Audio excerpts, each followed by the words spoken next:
Class 8 social science यानी सामाजिक विज्ञान में सामाजिक एवं राजनीतिक जीवन भाग तीसरा सिविक्स की पुस्तक। और इसमें हम चैप्टर नंबर चौथा न्यायपालिका के सारे क्वेश्चंस को कंप्लीट करेंगे। देखिए, भारत में न्यायपालिका स्वतंत्र न्यायपालिका होती है ताकि लोकतंत्र को मजबूत बनाया जा सके। और ये 3 स्तरों पे कार्य करती है, यानी इसके 3 काम हैं: विवादों का निपटारा, न्यायिक समीक्षा और कानून की रक्षा और मौलिक अधिकारों का क्रियान्वयन। ठीक, तो चलिए हम इसके सारे क्वेश्चंस को कंप्लीट हल करते हैं इस वीडियो में। प्रश्न क्रमांक पहला है, आप पढ़ चुके हैं कि कानून को कायम रखना और मौलिक अधिकारों को लागू करना न्यायपालिका का एक मुख्य काम होता है। आपकी राय में इस महत्वपूर्ण काम को करने के लिए न्यायपालिका का स्वतंत्र होना क्यों जरूरी है? ठीक, देखिए यहाँ पे न्यायपालिका का क्या काम है। न्यायपालिका का काम है जो कानून बने हैं उसको कायम रखना ज़मीनी स्तर पर, ठीक है, और उस मौलिक अधिकार जो नागरिकों को दिए गए हैं उसको रक्षा करना। देखिए यहाँ पे गौर कीजिए, भारतीय संविधान प्रत्येक नागरिक को 6 मौलिक अधिकार देती है: समानता का अधिकार, स्वतंत्रता का अधिकार, और इस तरीके से देखिए संवैधानिक उपचारों का अधिकार। अगर इनका हनन होता है तो कोई भी व्यक्ति न्यायालय में अपील दायर कर सकता है। ठीक, न्यायालय उसको न्याय सर हम ऐसे करेंगे कि कानून के शासन को बनाए रखने और नागरिकों के मौलिक अधिकारों की रक्षा करने के लिए, अभी हमने देखा मौलिक अधिकार, उसकी रक्षा करने के लिए न्यायपालिका का स्वतंत्र होना अनिवार्य है। यह विधायिका और कार्यपालिका अनुचित हस्तक्षेप और दबाव से मुक्त होकर शक्तिशाली लोगों के खिलाफ भी निष्पक्ष फैसले लेने, ठीक, और संविधान की व्याख्या करने और शक्तियों के दुरुपयोग को रोकने के लिए सक्षम बनाती है। क्या बनाती है सक्षम? स्वतंत्र न्यायपालिका का होना। अगर वो स्वतंत्र नहीं रहेगी, जो लोकतंत्र में, जो समाज में जो दबदबे शक्तिशाली व्यक्ति हैं उनका दबदबा चलेगा, ठीक है, मनमानी करेंगे, कानून व्यवस्था लागू नहीं हो पाएगी। इसीलिए न्यायालय को स्वतंत्र होना बेहद ज़रूरी होता है। इसीलिए इसको स्वतंत्र रखा गया है ताकि वो निष्पक्ष फैसले सुना सके। कोई छोटा या बड़ा नहीं है, कानून के समक्ष सभी समान हैं। ये पूरा आंसर आपको लिख लेना है पहले का। अब इसके बाद देखिए दूसरा है, अध्याय 1 में मौलिक अधिकारों की सूची दी गई है, हमने देखा, उसे फिर पढ़ें। आपको ऐसा क्यों लगता है कि संवैधानिक उपचार का जो अधिकार है न्यायिक समीक्षा के विचार के जुड़ा हुआ है? ठीक, तो चलिए देखते हैं। देखिए, ये मौलिक अधिकार टोटल 6 हैं। यहाँ पे जो आखिरी है संवैधानिक उपचार का अधिकार, यह किसी नागरिक को लगता है, यदि किसी नागरिक को लगता है कि उसके मौलिक अधिकार का हनन हो रहा है, लागू नहीं हो रहा है, तो अदालत में जा सकता है, अदालत का दरवाज़ा खटखटा सकता है, वहाँ उसको न्याय मिलेगा। ठीक, यही बातें यहाँ पे बताई गई है। इसका उत्तर हम कैसे लिखेंगे? देखिए, ये आपको दोनों पॉइंट लिखने हैं: संवैधानिक उपचारों का अधिकार, न्यायिक समीक्षा। यदि किसी नागरिक को लगता है कि राज्य द्वारा उसके मौलिक अधिकार का उल्लंघन हो रहा है, हनन हो रहा है, तो मौलिक अधिकार की प्राप्ति के लिए, ठीक, वो अदालत का सहारा ले सकता है। और न्यायिक समीक्षा में देखिए क्या है, यदि न्यायपालिका को लगता है कि संसद द्वारा कोई कार्य, जो कानून पारित है जो संविधान के अनुसार नहीं है, संविधान के कानून, उस कानून को वो रद्द कर सकती है न्यायपालिका। ठीक, ये उसको अधिकार है, इसे बोलते हैं न्यायिक समीक्षा कहा जाता है। ठीक, तो इस प्रकार हम कह सकते हैं कि संवैधानिक उपचारों का अधिकार न्यायिक समीक्षा से जुड़ा है, क्योंकि संवैधानिक उपचार के अंतर्गत न्यायालय कानून को रद्द कर सकता है अगर उसको लगता है। ठीक है, तो ये पूरा आपको आंसर कर लेने हैं।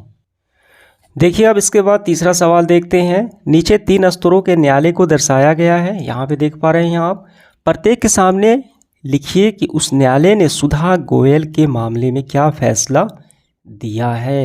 अपने जवाब को कक्षा के अन्य विद्यार्थियों के साथ ये मिलाकर हमें देखना है। देखिए, यहाँ पे 2 अदालतें होती हैं, वो सबसे पहले निचली अदालतें कार्य करती हैं। ठीक है, निचली अदालतें, उसके बाद होती हैं उच्च न्यायालय, और उसके बाद सर्वोच्च न्यायालय। इसका फैसला सर्वोपरि होता है, जो फैसला सुना दे तो इन दोनों को ये मानना पड़ेगा। तो पहले व्यक्ति जाता है निचली अदालत में, उसके बाद अपील दायर करता है उच्च न्यायालय में, और आखिरी दायर करता है सर्वोच्च न्यायालय में। इसका फैसला सर्वोपरि होता है। ठीक है, तो यहाँ पे एक घटना का जिक्र किया गया है आपके अध्याय में, सुधा गोयल के मामला। देखिए, पहले इसको समझ लीजिए। 1980 के फरवरी माह में लक्ष्मण कुमार एक व्यक्ति हैं जो 20 वर्षीय सुधा से वो शादी कर लेता है दिल्ली में स्थित। ठीक है, तो उसकी मौत हो जाती है जलने के कारण। तो निचली अदालत में ये फैसला मुकदमा दायर किया जाता है। तो वहाँ पे निचली अदालत क्या फैसला सुनाती है, यानी 3 व्यक्ति कौन, पहला तो हो गया निचली अदालत, देखिए लक्ष्मण को यानी जो सुधा के पति हैं उसको ठीक सज़ा सुनाती है शकुंतला, और पति के बड़े भाई यानी जेठ सुभाष चंद्र को दोषी करार दिया, मौत की सज़ा सुनाती है निचली अदालत। उसके बाद देखिए क्या हुआ कि अब ये अपील दायर कर दिया गया उच्च न्यायालय में, ठीक है, तीनों आरोपियों के फैसले के खिलाफ। तो उच्च न्यायालय लक्ष्मण, शकुंतला और सुभाष चंद्र को बरी कर देती है, बेकसूर साबित कर देती है, और ये घटना एक तरीके उसको और उच्च न्यायालय इसको एक दुर्घटना मान लेती है, ठीक है। तो फिर अपील दायर किया सर्वोच्च न्यायालय में। तो सर्वोच्च न्यायालय क्या करती है कि लक्ष्मण और उसकी माँ को दोषी कर देती है और सुभाष चंद्र को बरी कर देती है, ठीक है, यानी इन दोनों को उच्च उम्र कैद और एक को बरी कर देती है। तो यही फैसले सुनाए, तो यही हमें वहाँ पे लिखना है। देखिए यहाँ पे ध्यान देना है। तो इस तरीके से लिखेंगे हम। सबसे पहले निचली अदालत में, ठीक है, मामला जाता है लक्ष्मण, उसकी माँ शकुंतला और जेठ सुभाष को दोषी, जेठ मतलब होता है ये पति है इसका बड़ा भाई, इसको दोषी करार देते हुए मौत की सज़ा देती है निचली अदालत। मामला जाता है उच्च न्यायालय में। तो सुधा की मौत एक दुर्घटना मान ली जाती है क्योंकि ये पर्याप्त सबूत नहीं होने के कारण, और तीनों को बरी कर दिया जाता है। और फाइनली सर्वोच्च न्यायालय लक्ष्मण और उसकी माँ, ठीक, शकुंतला को दोषी पाया, और जेठ यानी पति का बड़ा भाई सुभाष चंद्र को ये सबूत ना मिलने के कारण बरी कर देती है, मुक्त कर देती है, ठीक है। ये तीनों आपको यही बातें लिख लेनी है। समझ में आ गया? चलिए देखते हैं इसका अगला सवाल हमारा चौथा। देखिए 4 नंबर सवाल है, सुधा गोयल मामले को ध्यान में रखते हुए अभी हमने देखा इसकी हत्या कर दी जाती है दहेज के कारण जलाकर, ठीक। नीचे दिए गए स्टेटमेंट यानी बयान दिए को पढ़ना है, और जो वक्तव्य सही लगे सही टिक लगाना है, गलत लगे उसको सुधार कर लेना है। पहला है आरोपी इन मामलों को उच्च न्यायालय लेकर गए, ठीक है, आरोपी इन मामलों को उच्च न्यायालय लेकर गए क्योंकि वे निचली अदालत के फैसले से सहमत नहीं थे। बिल्कुल सही स्टेटमेंट है। देखिए निचली अदालत ने क्या फैसला दिया, तीनों को मौत की सज़ा दी। तो ये संतुष्ट नहीं है तो वो उच्च न्यायालय गए, ये तो बात सही है, और उच्च न्यायालय ने क्या कर दिया, तीनों को बरी कर दिया, ठीक है, ये घटना मानकर। तो ये स्टेटमेंट बिल्कुल सही दिया गया है, बस हमको सही लगा लेना है। खा पाठ में वे सर्वोच्च न्यायालय के फैसले के खिलाफ उच्च न्यायालय में चले गए। देखिए सर्वोच्च न्यायालय जो फैसले दिए सबसे ऊपर ही होता है कि 2 को तो उन्होंने दोषी माना, उस पति सुधा के पति को और उसकी सास को, ठीक है, माँ शकुंतला को, और एक को छोड़ दिया जेठ सुभाष चंद्र को। तो इसका फैसला सर्वोपरि होता है, जो फैसला सर्वोच्च न्यायालय दे दे इन दोनों को तो मानना पड़ेगा, ठीक है। तो आप इसके बाद आप कहीं नहीं जा सकते हैं। तो यहाँ पे क्या कहा गया है, सर्वोच्च न्यायालय के फैसले के खिलाफ उच्च न्यायालय में चले गए, ऐसा तो नहीं होगा, ऐसा तो बिल्कुल नहीं हो सकता है। तो इसका हम लिखेंगे, देखिए ख पाठ में गलत है, क्योंकि सर्वोच्च न्यायालय के फैसले के नीचे की सभी अदालतों को मानना पड़ता है। अब आप कहीं नहीं जा सकते हैं, ठीक। एक लाइन आपको ये भी लिख लेना है। ग पाठ में अगर आरोपी सर्वोच्च न्यायालय के फैसले से संतुष्ट नहीं है तो दोबारा निचली अदालत में जा सकते हैं।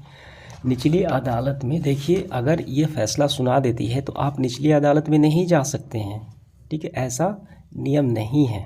जो फैसला दे दी तो यही अंतिम फैसला होता है।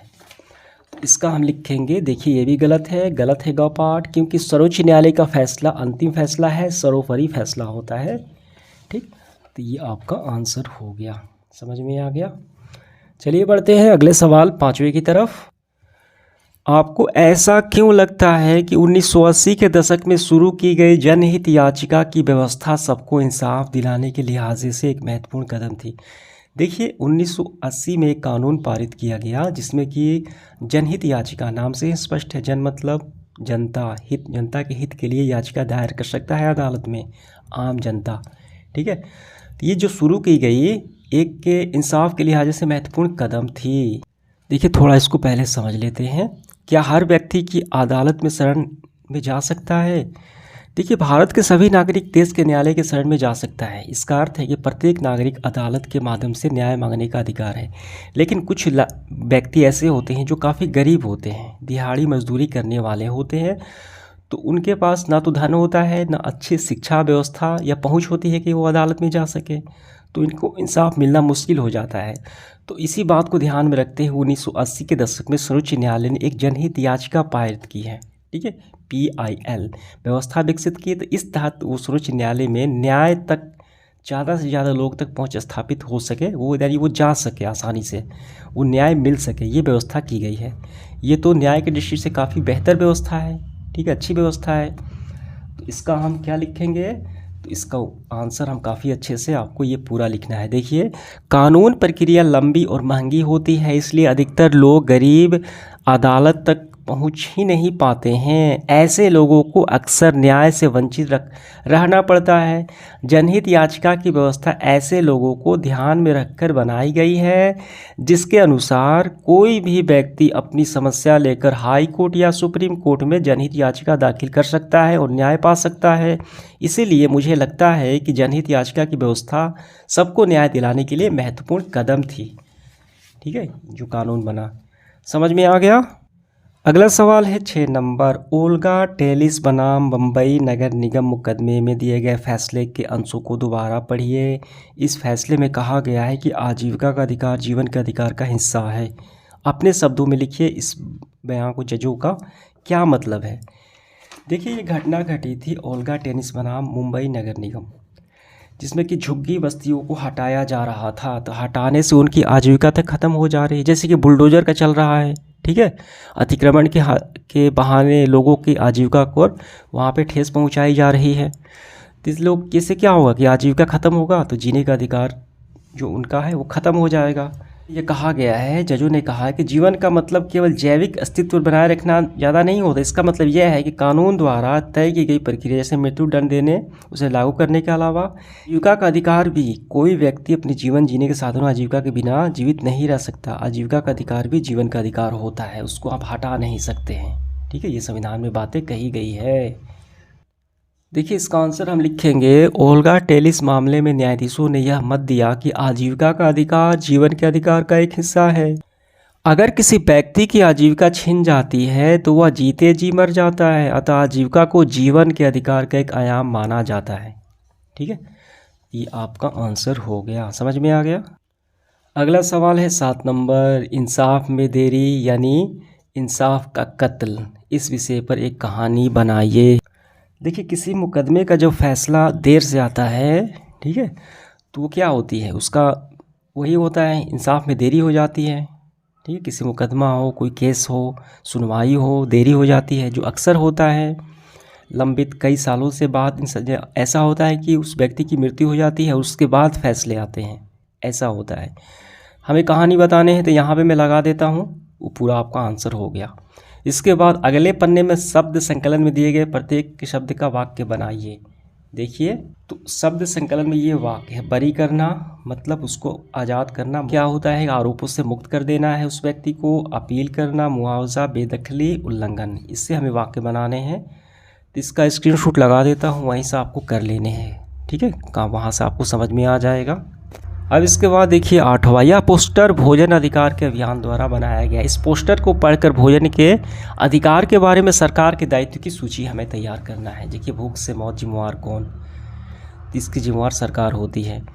तो यहाँ पे मैं इसका लगा देता हूँ, ठीक है, कि सरकार का दायित्व है कि प्रत्येक नागरिक को भोजन उपलब्ध कराना, यह सुनिश्चित करना कि किसी भी व्यक्ति को भूख से ना सोना पड़े। इसीलिए मुफ्त अनाज दी जाती है सरकार, ठीक है, जिसे राशन की दुकान पे आप ले सकते हैं गरीबी रेखा से जो नीचे वाले व्यक्ति होते हैं। तो ये आपका सेशन पूरा हुआ, धन्यवाद।